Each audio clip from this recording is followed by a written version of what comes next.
Hello students, तो इस video में हम डिस्कस करने वाले हैं बी फार्मेसी 8 सेमेस्टर के सब्जेक्ट एक्सपेरिमेंटल फार्माकोलॉजी के यूनिट 5 का नेक्स्ट टॉपिक जो है आपका pre clinical data analysis and interpretation. Okay students, तो इस टॉपिक में हमको क्या देखना है कि हमने जो प्री क्लिनिकल स्टडी परफॉर्म की थी, मीन्स हमने जो अपनी पर्टिकुलर टेस्ट ड्रग किया, जो भी हम ड्रग सोचें उस ड्रग की हमने जो एनिमल्स पे स्टडी की थी उसका जो डेटा आ रहा है उसकी अब क्या करेंगे, एनालिसिस करेंगे और उनसे इंटरप्रिटेशन बनाएंगे। तो वीडियो स्टार्ट करने से पहले स्टूडेंट्स, अगर आप मेरे चैनल पर न्यू हैं तो मेरे चैनल को सब्सक्राइब कर लीजिए, जिससे आगे आपको और भी इंफॉर्मेटिव वीडियोस मिलते रहेंगी। और अगर सब्सक्राइब कर लिए हैं तो मेरे वीडियो को लाइक कर दीजिए, जिससे मुझे और भी मोटिवेशन मिलेगा आपके लिए और ऐसे ही इंफॉर्मेटिव वीडियोस बनाने के लिए। तो स्टूडेंट्स, टाइम वेस्ट नहीं करते हुए हम स्टार्ट करते हैं हमारा pre clinical data analysis and interpretation. तो स्टूडेंट्स, ये क्या होता है, पहले जैसे ही आपने क्या किया, आपने पूरे रिसर्च वर्क को कंप्लीट कर लिया, अपने डेटा को कलेक्ट कर लिया, अपने एक्सपेरिमेंटल डेटा को कलेक्ट कर लिया, तो उसके बाद उसके बाद हमको क्या करना है, प्रॉपर स्टैटिस्टिकल एनालिसिस करना है।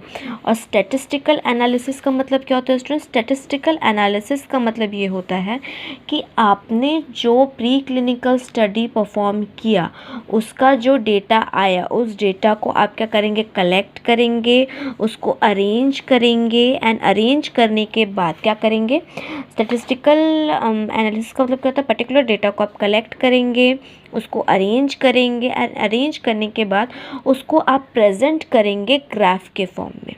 ओके स्टूडेंट्स, तो ग्राफ के फॉर्म में आप क्या करेंगे, उसको प्रेजेंट करेंगे। मींस आपने आपका जो भी ट्रीटमेंट ग्रुप लिया उस ट्रीटमेंट ग्रुप के डेटा को आप क्या करेंगे, कलेक्ट करेंगे, अरेंज करेंगे, देन उसको ग्राफ के फॉर्म में प्रेजेंट करेंगे as compare to control group. उस ग्रुप के भी, मतलब वो ग्रुप जिसको आपने कुछ नहीं दिया था उस ग्रुप के भी डेटा को आप कलेक्ट करेंगे, अरेंज करेंगे एंड देन ग्राफ के फॉर्म में प्रेजेंट करेंगे। किसके कंपैरिजन में? ट्रीटमेंट के कंपैरिजन में।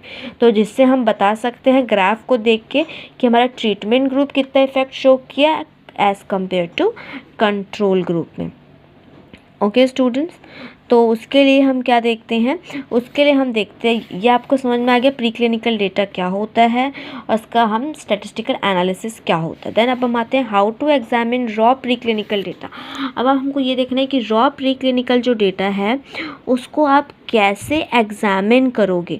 तो रॉ प्री क्लिनिकल डेटा को एग्जामिन करने के लिए ग्राफ के फॉर्म में आपको समझाने के लिए बहुत सारे सॉफ्टवेयर अवेलेबल हैं, जो क्या करते हैं, आपके जो डेटा है उसको ग्राफ के फॉर्म में बना के क्या करते हैं, आपको प्रेजेंट करते हैं। ठीक है स्टूडेंट, तो जो स्टैटिस्टिकल एनालिसिस के लिए जो मेथड अडॉप्ट किया जाता है उस मेथड का बेसिक पर्पस क्या होता है कि वो किस बेसिस पे वो काम करता है, क्वांटिटेटिव एंड क्वालिटेटिव बेस पे। तो जो क्वांटिटेटिव डेटा होता है उसमें आप क्या बता रहे हैं, आप क्वांटिटी के बेसिस पे आप क्या बता रहे हैं, आप उसका डेटा निकाल रहे हैं। तो क्वांटिटेटिव के बेसिस पे फॉर एग्जांपल जैसे मीन निकाल रहे हैं। Mean means n, means number of subject, means number of animals. Subject means number of animals पे, मतलब अलग अलग नंबर ऑफ एनिमल का जो अलग अलग डेटा है उसका आप क्या निकालेंगे, मीन निकालेंगे। देन उसका मीन निकालने के बाद स्टैंडर्ड डेविएशन निकालेंगे एंड देन फिर आप उसका क्या करेंगे, जो वेरिएशन आया वो वेरिएशन को आप कैलकुलेट करेंगे, मीन्स बताएंगे। तो क्वांटिटेटिव डेटा को फाइंड आउट करने के लिए बेसिक दो डिफरेंट मेथड्स होते हैं। एक होता है पैरामेट्रिक मेथड, बेसिकली जो parametric method and non parametric method. तो बेसिकली जो मेथड यूज़ किया जाता है एनालिसिस के लिए वो होता है पैरामेट्रिक मेथड। ये बहुत ही पावरफुल एंड बहुत फ्लेक्सिबल मेथड होता है, जिसको बेसिकली इसी को यूज़ किया जाता है। इसमें 2 टेस्ट होते हैं जिनके बेसिस पे क्या किया जाता है, वेरिएबल्स मीन्स वेरिएशन निकाला जाता है एंड अपने डेटा को एक्सप्लेन किया जाता है। ओके स्टूडेंट्स, तो फर्स्ट होता है टी टेस्ट एनालिसिस। ये जो टी टेस्ट होता है ये 1 ग्रुप और 2 ग्रुप के बीच में जो वेरिएशन निकालना है, कंपैरिजन निकालना है, उसके लिए टी टेस्ट करते हैं। अब जहाँ 2 ग्रुप से ज़्यादा है वहाँ पे अगर कंपैरिजन करने के लिए क्या लगाया जाता है, एनोवा लगाया जाता है। Okay students, and the next है नॉन पैरामेट्रिक मेथड, इसमें होता है मैन विटनी टेस्ट। तो हम फर्स्ट देखते हैं जो बेसिकली यूज़ किया जाता है वो है पैरामेट्रिक मेथड।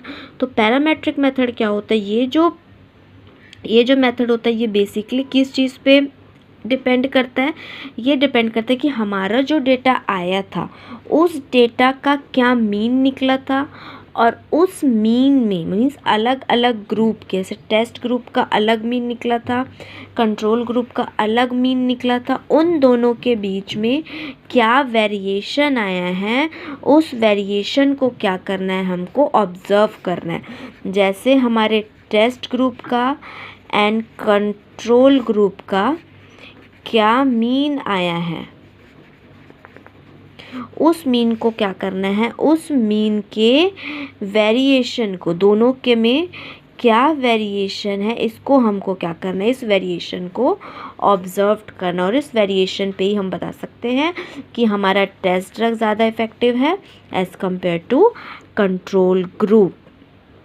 ओके स्टूडेंट्स, तो ये पैरामेट्रिक मेथड क्या होता है। फॉर एग्जांपल जैसे आप मान लीजिए आप 3 केज रखे हैं, 3 केज में आपने 3 रैट्स रखे, तीनों रैट्स को आप क्या कर रहे हैं, सेम डाइट दे रहे हैं, सेम डाइट दे रहे हैं। तो यहाँ पे आपके 3 केज हो गए। उसके बाद सेम डाइट देने के बाद मे बी आफ्टर 1 वीक के बाद आप क्या करेंगे, पूरे केज का वेट लेंगे और अलग अलग एनिमल का वेट लेंगे।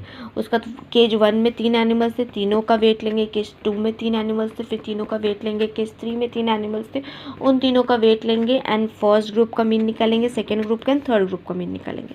उसके बाद आप मीन निकालने के बाद आप फाइंड आउट करेंगे कि क्या वेरिएशन आया है, वो वेरिएशन ऑब्जर्व करेंगे एंड देन फिर अपना रिजल्ट आप कंक्लूड करेंगे। तो वो जो पैरामेट्रिक मेथड था उसके अंदर हम बेसिकली 2 टेस्ट परफॉर्म करते हैं, एक होता है टी टेस्ट, एक होता है एनोवा। तो फर्स्ट हम देखते हैं टी टेस्ट। तो स्टूडेंट्स टी टेस्ट क्या होता है, टी टेस्ट एक ऐसा टेस्ट होता है जो कहाँ पे अप्लाई किया जाता है, ये भी एक स्टैटिस्टिकल सॉफ्टवेयर में आता है और ये बेसिकली कहाँ अप्लाई किया जाता है, जहाँ पे 2 ग्रुप्स होते हैं, 2 ग्रुप्स के बीच के वेरिएशन को निकालने के लिए किसको, टी टेस्ट को यूज़ किया जाता है। तो जो बेसिकली जो टी टेस्ट होता है वो बेसिकली होता है 2 टाइप का, एक होता है इंडिपेंडेंट वेरिएबल, एक होता है इंडिपेंडेंट टी टेस्ट, एक होता है paired t test. Independent t test क्या होता है, इसमें जो होता है डेटा जो होता है वो 2 इंडिपेंडेंट ग्रुप के लिए जाते हैं, मीन्स एक जो डेटा होगा वो अलग ग्रुप का होगा, दूसरा डेटा जो होगा वो अलग ग्रुप का होगा। इन दोनों के बीच में क्या निकाला जाता है, वेरिएशन को ऑब्जर्व किया जाता है। और सेकंड होता है paired t test. Paired t test में क्या होता है, 2 पर्टिकुलर अलग अलग ग्रुप तो होते हैं बट वो दोनों ग्रुप जो होते हैं वो पर्टिकुलर एक ही चीज़ से बिलोंग करते हैं। फॉर एग्जाम्पल जैसे आपको क्या करना है, आप कोई एक पेशेंट लिए हैं, उस पेशेंट को पहले आप क्या किए, नॉर्मल उसका ब्लड ग्रुप चेक किए, तो आप उसका पर्टिकुलर पेशेंट का आप शुगर लेवल चेक कर रहे हैं। तो पहले आप उसका शुगर लेवल चेक, पहले आप क्या किया, उसका ब्लड विड्रॉ किया एंड देन उसका शुगर लेवल, पहले ब्लड विड्रॉ किया उसको रख दिए। अब देन आफ्टर आप उसी पेशेंट को क्या कर रहे हैं, आप मेडिसिन दे रहे हैं, देन अगेन उसका ब्लड विड्रॉ कर रहे हैं, देन अगेन क्या कर रहे हैं, उसका शुगर टेस्ट कर रहे हैं। तो यहाँ पे क्या हो गया, 2 सैंपल हो गया, लेकिन वो 2 सैंपल पर्टिकुलर एक ही पर्सन का होगा, तो वो किस में आएगा, वो आएगा पेयर्ड सैंपल टी टेस्ट। अब हम देखते हैं कि ये हम देख लिए कि टी टेस्ट क्या होता है, कितने टाइप का होता है, टाइप 1 एंड टाइप 2। अब इसमें हम देखते हैं कि इंटरप्रिटेशन ऑफ टी टेस्ट। अब टी टेस्ट का इंटरप्रिटेशन कैसे किया जाता है, तो उसमें हम देखते हैं प्रोबेबिलिटी। इस टी टेस्ट में क्या जनरेट होता है, प्रोबेबिलिटी जनरेट होता है। यही प्रोबेबिलिटी क्या बताता है, रिजल्ट बताता है। और प्रोबेबिलिटी मीन्स पी वैल्यू देखी जाती है। पी वैल्यू मीन्स अगर पी वैल्यू 0.05 है, मीन्स दोनों के बीच, 2 ग्रुप जो था उनके बीच कोई भी सिग्निफिकेंट चेंजेस नहीं है, मीन्स दोनों क्या है, एकदम सेम है। पी की वैल्यू मीन्स प्रोबेबिलिटी अगर 0.05 है, मीन्स प्रोबेबिलिटी क्या है, दोनों की एकदम कम, मीन्स जो चेंजेस है, वेरिएशन है, वो एकदम ही कम है, मीन्स नहीं के बराबर है वेरिएशन। तो इस प्रोबेबिलिटी इस वैल्यू के अकॉर्डिंग क्या की जाती है, बताई जाती है। पी की वैल्यू 0.05 है, मीन्स कोई चेंजेस नहीं है। पी की वैल्यू प्रोबेबिलिटी 0.0 मीन्स चेंजेस हैं, एंड पी की वैल्यू अगर 0.001 है, मीन्स बहुत ज़्यादा सिग्निफिकेंट वेरिएशन है, मीन्स वो आप ऐसे नॉर्मल देख के आप उसके वेरिएशन को बता सकते हैं, सिर्फ देख के बता सकते हैं। ठीक है स्टूडेंट्स, तो ये हो गया आपका टी टेस्ट। अब हम आते हैं एनोवा पे। एनोवा क्या होता है? ये एक बेसिकली स्टैटिस्टिकल मेथड होता है जो सॉफ्टवेयर के फॉर्म में प्रेजेंट होता है। इसका यूज़ हम कब करते हैं? जहां हमको दो या दो से ज़्यादा ग्रुप का अगर वेरिएशन निकालना है, उनके बीच का डिफरेंस निकालना है, तो वहाँ हम किसका यूज़ करते हैं? एनोवा का यूज़ करते हैं। फर्स्ट होता है, अब एनोवा भी जो होता है वो दो टाइप का होता है, one way ANOVA and two way ANOVA. तो वन वे एनोवा क्या होता है? ये एक इस टाइप का स्टैटिस्टिकल टेस्ट होता है जिसमें हम क्या करते हैं? कंपेयर करते हैं ग्रुप्स के मीन को। क्या मीन्स मीन्स ग्रुप्स है दो, मतलब 1 2 3 4 ग्रुप है, 4 अलग अलग इंडिपेंडेंट ग्रुप है, मीन्स एकदम अलग। चारों ग्रुप पर्टिकुलर किसी एक चीज़ से रिलेटेड नहीं है, चारों ग्रुप क्या है? अलग अलग ग्रुप है। ये मतलब चारों अलग अलग इंडिपेंडेंट ग्रुप है। अब ये चारों अलग अलग ग्रुप के क्या आएंगे? आपको मीन आएंगे। देन आपको उसके मीन, जो उसका मीन आया, उस मीन के वेरिएशन को आप क्या करेंगे? ऑब्जर्व करेंगे। तो वो होता है one way ANOVA.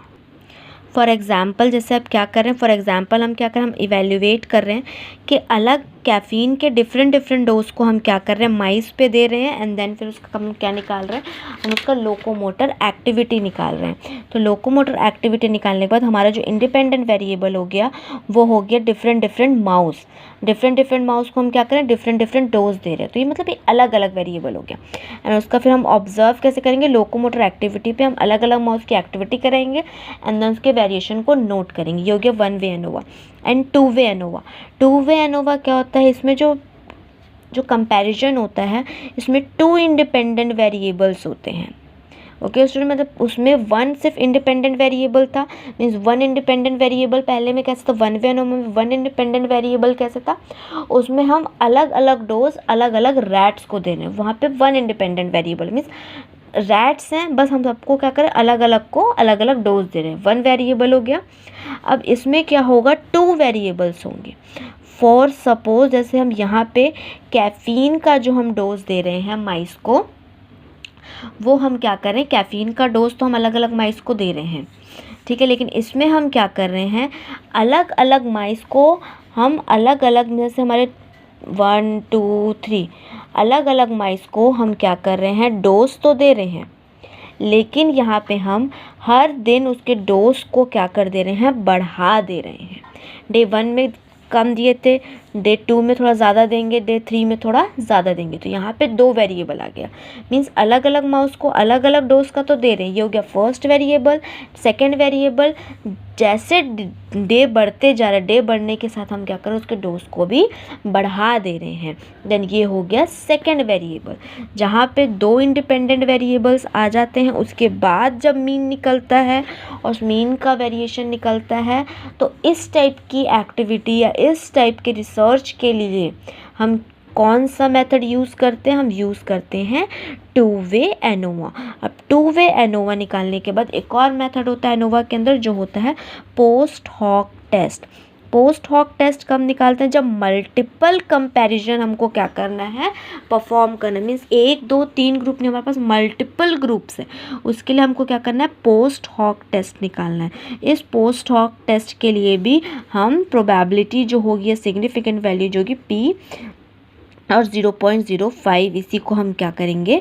As a standard मानेंगे। इसी के बेसिस पे हम मल्टीपल ग्रुप्स की क्या करेंगे? हम वेरिएबल निकालेंगे। अब हम देखते हैं यहाँ पे हो गया हम किस मेथड से हम मतलब हम क्या करेंगे? कंपैरिजन करेंगे। नेक्स्ट अब देखते हैं हम टाइप्स ऑफ डेटा। डेटा कितने टाइप का होता है? तो अब हमको क्या करना है? हमको ग्राफ कैसे हमको प्लॉट करना है, अपने डेटा के अकॉर्डिंग ग्राफ कैसे प्लॉट करना है, और उसको कैसे एनालाइज करना है, उसको कैसे ऑब्जर्व करना है, इवेल्युएट करना है, ये बेसिकली डिपेंड करता है। इसके जो डेटा आया है वो बेसिकली किस पे डिपेंड करता है? वो यहाँ पे क्लासीफाई हुआ है। फर्स्ट है वेरिएबल। तो ये क्या होता है? ये होता है क्वांटिटी, मतलब मीन्स ये होता है नंबर। जो हमारा क्वांटिटी ऑफ डेटा है उनका नंबर क्या है, उनके मतलब मीन्स उसका जो नंबर आया, उसका जो ऑब्जर्वेशन है, उसका नंबर क्या, मीन्स क्या क्या वेरिएबल यूज़ किए गए हैं। वेरिएबल मीन्स फॉर सपोज जैसे time, weight, day, score, salary, treatment, ये सारे क्या होते हैं, ये सारे वेरिएबल्स होते हैं, मीन्स अलग अलग रीजंस, अलग अलग वेरिएशंस, ये किस में आते हैं, वेरिएबल्स में आते हैं। तो इसके अंदर भी बहुत सारे टाइप्स होते हैं वेरिएबल्स के। फर्स्ट होता है क्वालिटेटिव और नॉन न्यूमेरिकल डेटा, जिसमें सिर्फ क्वालिटी होती है और उसमें न्यूमेरिकल डेटा नहीं होता है।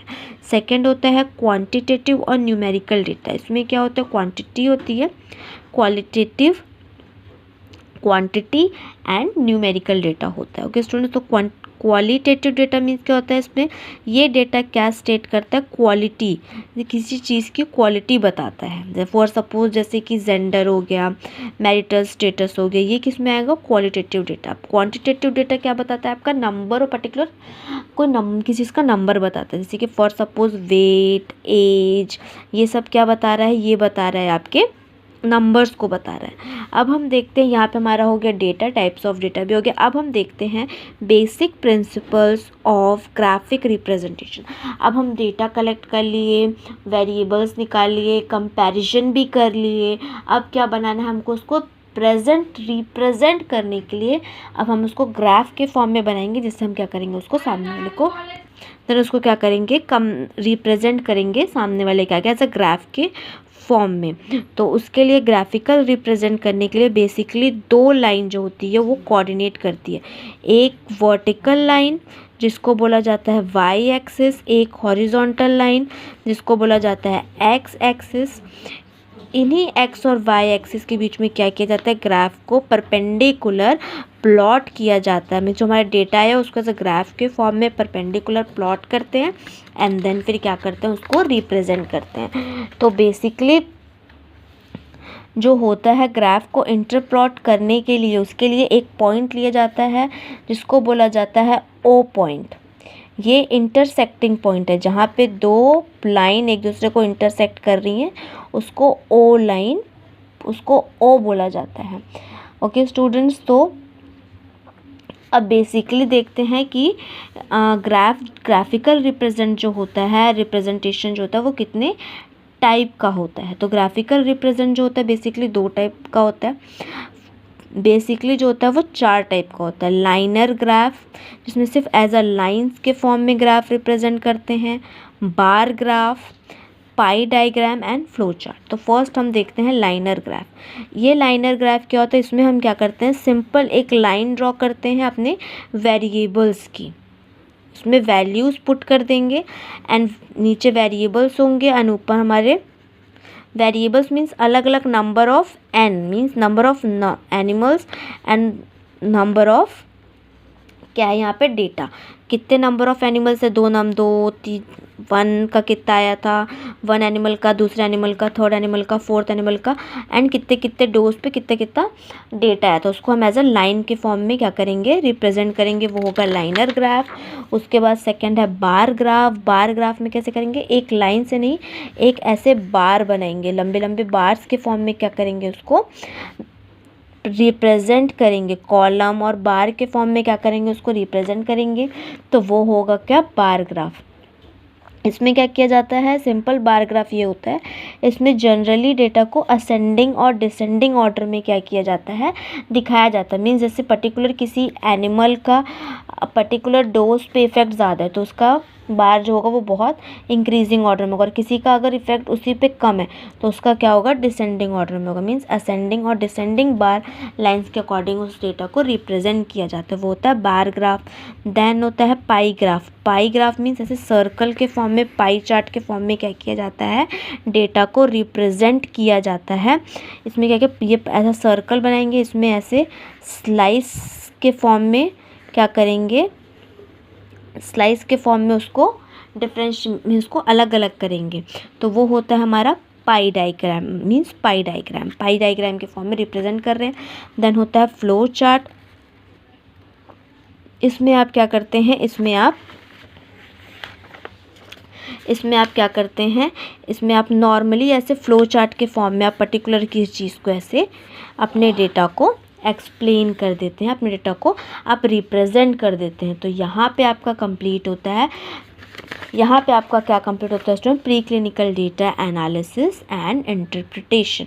तो स्टूडेंट्स अगर आपको इस यूनिट से रिलेटेड कुछ चीज़ में अगर डाउट होगा तो आप मेरे इंस्टाग्राम चैनल पे आप पूछ सकते हैं। एंड इस यूनिट के MCQ आपको मेरे इंस्टाग्राम चैनल पे मिल जाएगा, तो वहाँ पे जाके आप MCQ कलेक्ट कर सकते हैं। Thank you.